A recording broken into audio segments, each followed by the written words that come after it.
মহাকবি গোস্বামী তুলসীদাস রচিত শ্রীরামচরিতমানসের কিষ্কিন্ধা কাণ্ড। মহাদেব বললেন, হে উমা, আমি সেই বানর সেনা দেখেছি। কেবল মহামূর্খই সে বানরদের সংখ্যাকে গণবার আহাম্মকি করবে। বানর দল শ্রীরামচন্দ্রের চরণে মস্তক অবনত করে প্রণাম জানালো আর তার শ্রীবদনের অনুপম সৌন্দর্য অবলোকন করে জন্ম সার্থক করল। বানরদের মধ্যে একজনও এমন ছিল না যার শ্রীরামচন্দ্র কুশল জিজ্ঞাসা করেনি। শ্রীপ্রভুর পক্ষে তাতে কিছুই বিশেষত্ব নেই, কারণ শ্রী রঘুনাথ স্বয়ংই তো বিশ্বরূপ ও সর্বব্যাপী। সকল রূপে সকল স্থানে তিনি তো বিরাজমান আছেন। আদেশ পেয়ে বানরগণ তটস্থ হয়ে জায়গায় জায়গায় দাঁড়িয়ে পড়ল। তখন সুগ্রীব সকলকে বুঝিয়ে বললেন, হে বানর সকল, এ প্রভু শ্রীরামচন্দ্রের কার্য, আর আমার অনুরোধ বিশেষ। তোমরা দিকে দিকে বেরিয়ে পড়ো আর জানকী নন্দিনীর খোঁজ করো। ভাই সকল 1 মাসের মধ্যে ফিরে আসবে। যে খোঁজ না নিয়ে আগেই ফিরে আসবে তার মৃত্যু আমার হাতে অনিবার্য, অর্থাৎ আমি তাকে বধ করবার আদেশ দেব। সুগ্রীবের আদেশ পেয়ে বানরগণ তৎক্ষণাৎ এদিক ওদিক বিভিন্ন দিকে গমন করল। তখন সুগ্রীব, নল, অঙ্গদ, হনুমান আদি মুখ্য বানর যোদ্ধাদের ডাকলেন আর বললেন, সুগ্রীব বললেন যে, হে স্থিতদি চতুর নীল, অঙ্গদ, জাম্ববান ও হনুমান, তোমরা শ্রেষ্ঠ বীর সকল, তোমরা দক্ষিণ দিকে গমন করো আর সকলের কাছে সীতাদেবীর অনুসন্ধান জিজ্ঞাসা করো। কায়মানো বাক্যে তার অর্থাৎ সীতাদেবীর খোঁজ পাওয়ার উপায় খুঁজে বার করো। প্রভু শ্রীরামচন্দ্রের কার্য সুসম্পন্ন করতেই হবে। রৌদ্র সেবন পিঠে ও অগ্নি সেবন হৃদয়ে করা হয়, কিন্তু প্রভুর সেবা তো বাছবিচার করে করা যায় না, তা সর্বভাবে অর্থাৎ কায় মনোবাক্যে করা প্রয়োজন।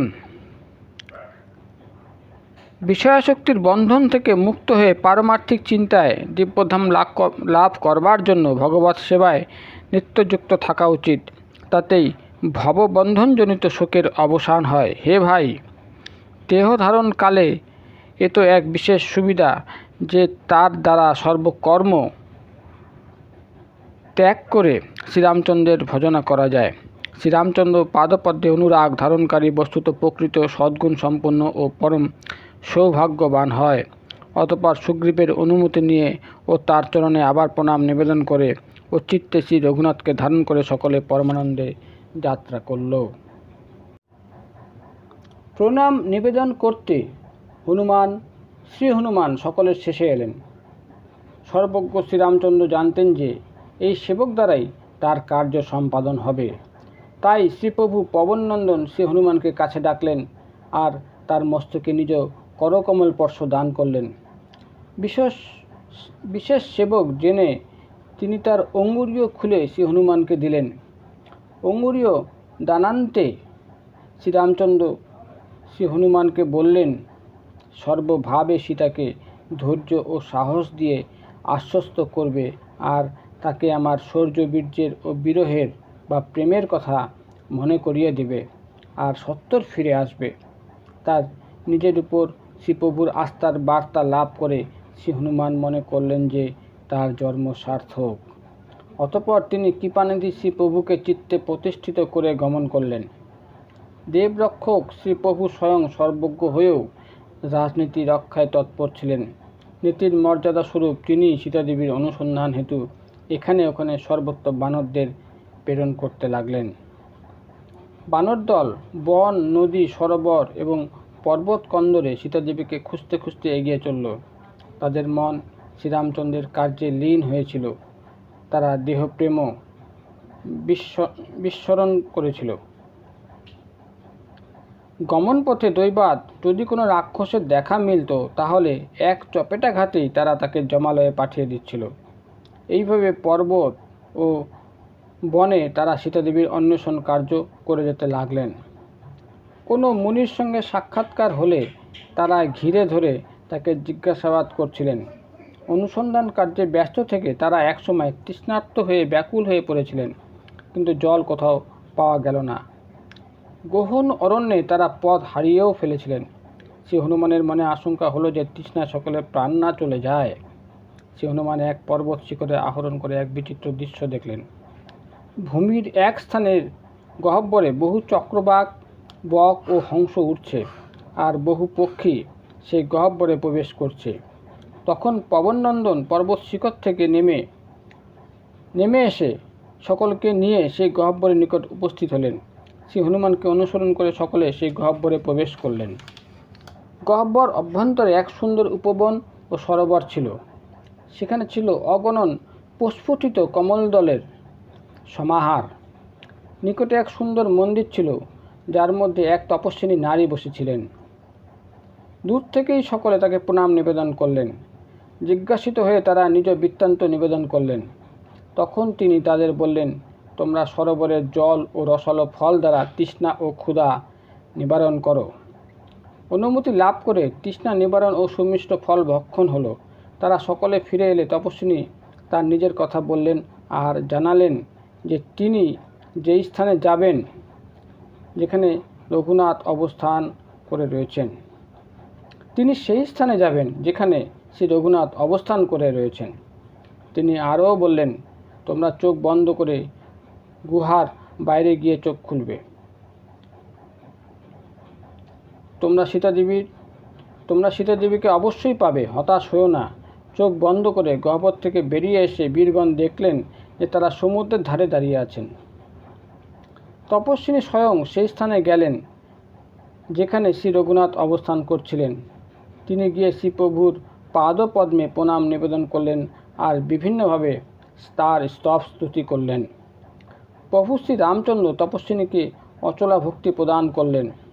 শ্রীপ্রভুর আদেশ শিরোধার্য করে তপস্বিনী ব্রহ্মা ও মহেশ্বর সেবিত শ্রীপ্রভুর পাদপদ্মযুগল হৃদয়ে ধারণ করলেন আর বদ্রিকাশ্রমে গমন করলেন।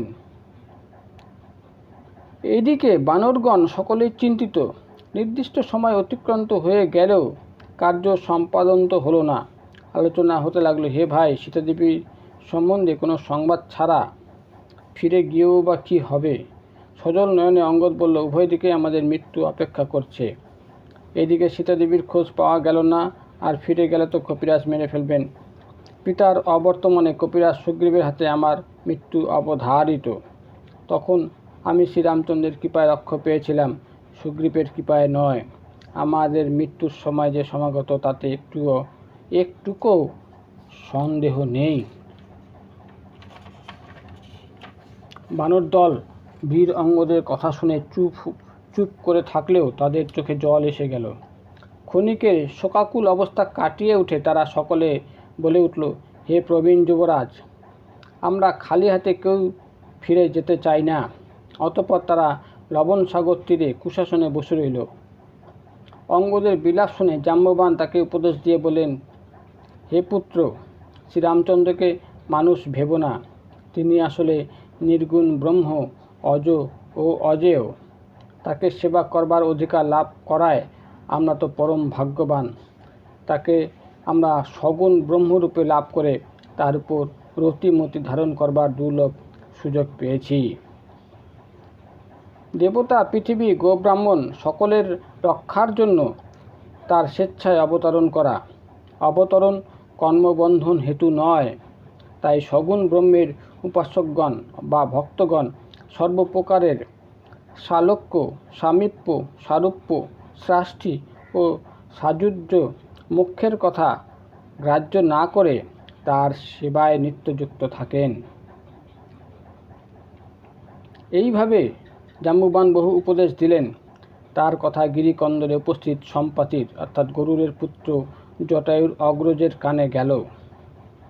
সে বেরিয়ে এসে প্রচুর সংখ্যক বানরদের সমাবেত দেখল। তখন সে বলল, জগদীশ্বর আহার্য একেবারে গৃহের দ্বারে পাঠিয়ে দিয়েছেন। আজ আমি এদের সকলকে ভক্ষণ করব। অনাহারে বহুদিন থেকে চলছে, তাই প্রাণ যেতে বসেছে।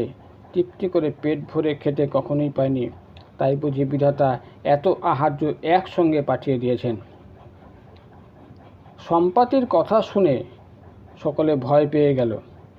তারা যেন মৃত্যুকে সম্মুখে উপস্থিত দেখল।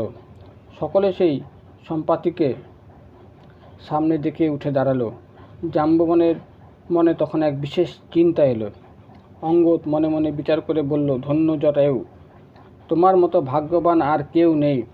সে শ্রীরামচন্দ্রের কাজে প্রাণ দিয়ে পরম ভাগ্যবান সমশ্রী ভগবানের পরম ধাম বৈকুণ্ঠে গমন করেছে। আনন্দ ও বিষাদ মিশ্রিত বাণী বা সংবাদ শ্রবণ করে সেই সম্পাতি বানরদের দিকে এগিয়ে এলো। বানরগণ আরও ভয় পেয়ে গেল।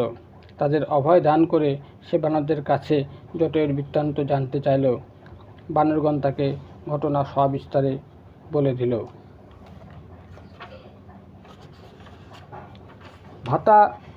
ভ্রাতা জটায়ুর কীর্তি শ্রবণ করে সম্পাতি গর্ব অনুভব করল আর নানাভাবে শ্রী রঘুপতির মহিমা কীর্তন করল।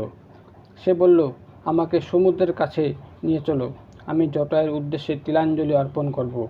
আমি কথা দিচ্ছি যে তার প্রতিদানে আমি তোমাদের সাহায্য করব, অর্থাৎ সীতাদেবী কোথায় আছেন তা বলে দেব। তোমরা যা খুঁজছো তা পেয়ে যাবে। সমুদ্র তটে অনুজ জটায়ুর ক্রিয়াদি অর্থাৎ শ্রাদ্ধাদি সম্পন্ন করে সম্পাতি বলতে লাগলো, হে বীর বানরগণ, শোনো, আমরা দুই ভাই একবার যৌবনে আকাশপথে উঠতে উঠতে সূর্যের নিকটে চলে গিয়েছিলাম।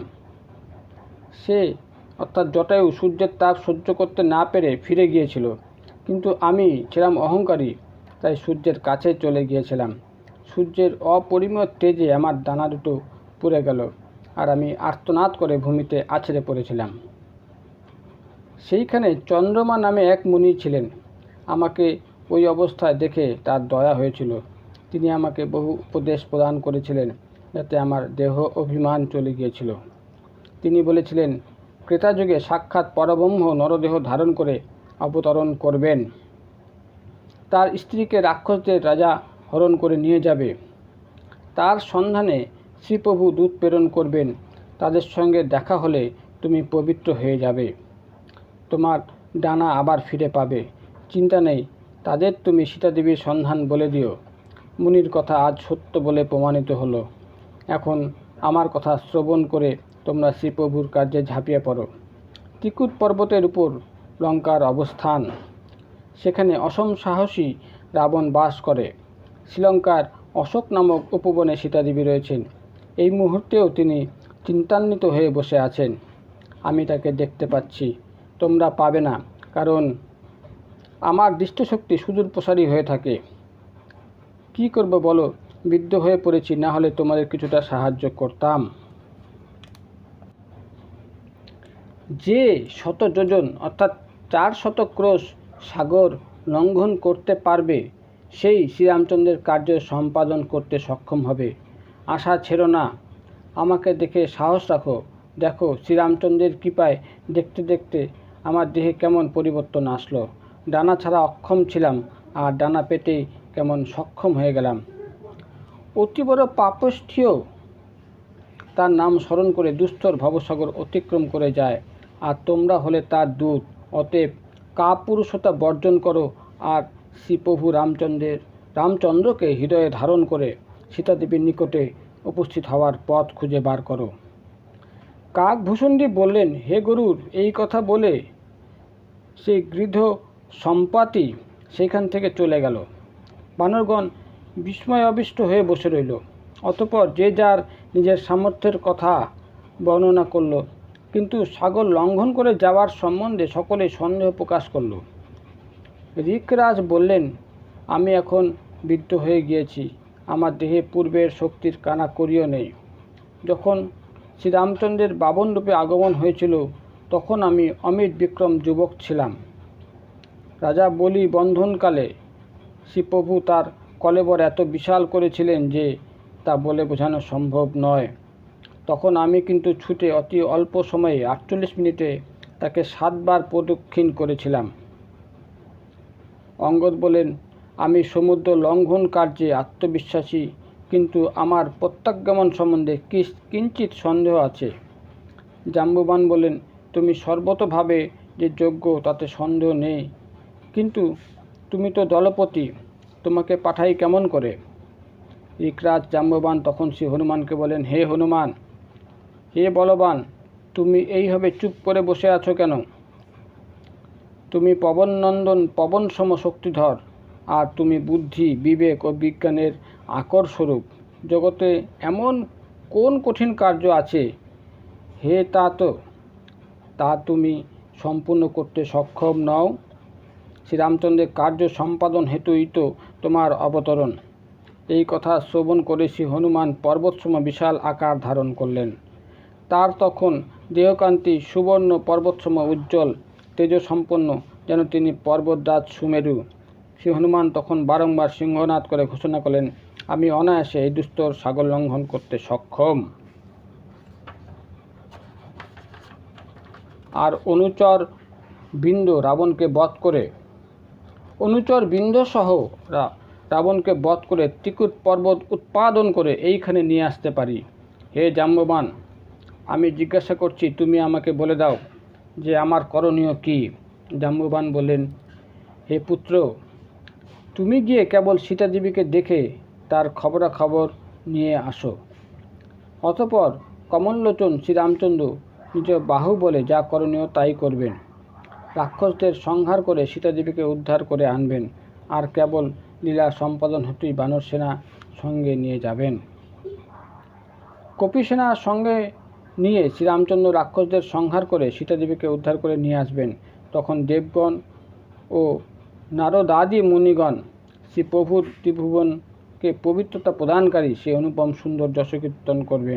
সে লীলার শ্রবণ ও কীর্তন যারা করবে ও যারা তা পাঠ করবে আর স্মরণ মরণ করবে, তারা সকলে শ্রীপ্রভুর পরম পদ লাভ করবে। শ্রীপ্রভুর পাদপদ্ম ভ্রমর তুলসীদাস সেই লীলাগানই করে থাকে।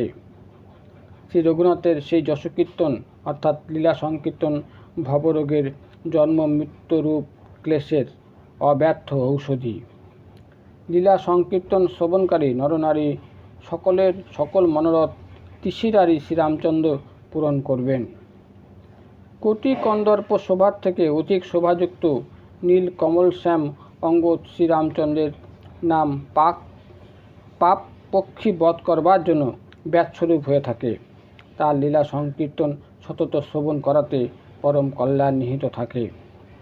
কলিযুগে সমস্ত পাপের বিনাশকারী শ্রীরামচরিত মানসে চতুর্থ সোপান কিষ্কিন্ধাকাণ্ড সমাপ্ত হল।